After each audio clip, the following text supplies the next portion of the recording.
Now, the other thing I have not mentioned is around auditability and access. Now, I can access everything in my system. I am an administrator in my system, but this would be different for different users. So whereas I can access and store documents, whereas I can search for all different types of documents in my system, we can configure this that not everyone can do these things. We can configure it that people maybe can only look for certain employees, certain types of documents, none at all.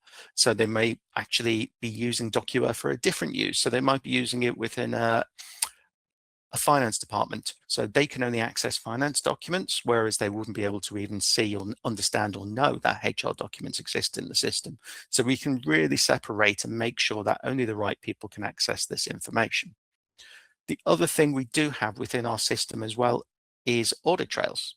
So within here, we can see anybody who has ever opened, viewed a document. Now, there's not a great deal to see. I only stored this at 8:12 this morning, and I viewed it at 8:13. But we can also see any decisions that are being made with documents. So there isn't any decisions on this. This is just one that is coming in. Let's see if we've got a different document in here where we can go through.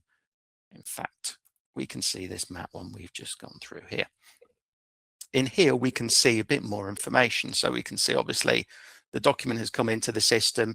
There's only me who's been accessing it, but we can start to see the decisions that have been made and when they have been made and who's been making those decisions.